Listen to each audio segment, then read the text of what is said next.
Halo teman-teman, pernahkah kalian sadar, di hampir setiap kota besar di Indonesia ada Jalan Gajah Mada atau Jalan Hayam Wuruk?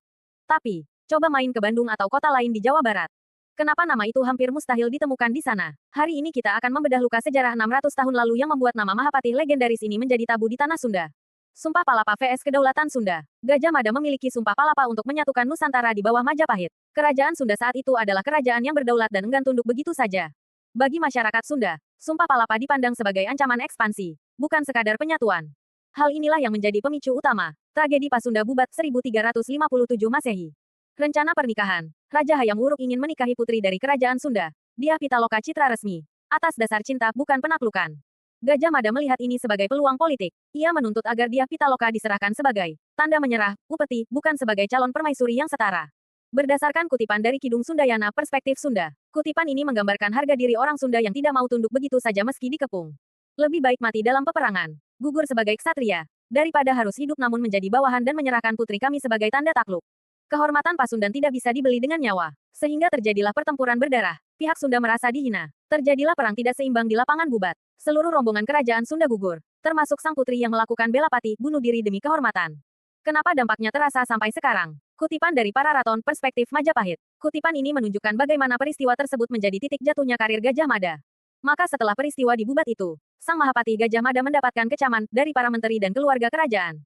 Ia dipersalahkan atas tumpahnya darah yang tidak perlu. Gajah Mada pun menarik diri. Ia moksa, meninggalkan urusan duniawi setelah ambisinya menyatukan Nusantara menyisakan luka besar. Sejarah Nasional Indonesia II, Zaman Kuno, Balai Pustaka, Marwati Junet Pusponegoro dan Nugroho Noto Susanto. Di sini dibahas mengenai ambisi Gajah Mada dalam menyatukan Nusantara dan bagaimana kegagalan diplomasi di Bubat menjadi titik balik menurunnya karir Gajah Mada. Luka kolektif. Tragedi ini dianggap sebagai pengkhianatan diplomatik oleh pihak Majapahit. Sehingga muncullah mitos larangan menikah. Mitos lama bahwa orang Sunda tidak boleh menikah dengan orang Jawa, meski sekarang sudah banyak diabaikan karena sudah banyak orang Sunda yang menikah dengan orang Jawa. Kutipan analisis dari buku hitam putih Mahapati Gajah Mada. Kutipan ini menjelaskan alasan logis kenapa nama Gajah Mada sulit diterima di Jawa Barat. Bagi masyarakat Jawa, Gajah Mada adalah pemersatu. Namun bagi kolektif memori orang Sunda, ia adalah arsitek di balik tragedi yang menghancurkan keluarga kerajaan mereka. Ketiadaan namanya di jalan-jalan Jawa Barat adalah sebuah monumen ingatan akan pengkhianatan diplomasi yang tak terlupakan oleh zaman. Itulah alasan mengapa selama beratus-ratus tahun tidak ada nama Jalan Gajah Mada atau Hayam Wuruk di Jawa Barat, sebagai bentuk penghormatan terhadap leluhur yang gugur di Bubat. Buku Budaya dan Rekonsiliasi, Menemukan Sejarah Pajajaran, Saleh Dana Sasmita. Buku ini menjelaskan posisi kerajaan Sunda Pajajaran, yang merdeka dan mengapa insiden Bubat begitu melukai harga diri masyarakat Pasundan. Rekonsiliasi Modern, Harmoni Budaya, Fakta Baru. Pada tahun 2018, melalui inisiatif gubernur masing-masing, akhirnya ada jalan bernama Jalan Majapahit dan Jalan Hayam Wuruk di Bandung. Sebaliknya, di Surabaya kini ada Jalan Pajajaran dan Jalan Prabu Siliwangi. Pesan, sejarah bukan untuk memelihara dendam, tapi untuk dipelajari agar kesalahan masa lalu tidak terulang.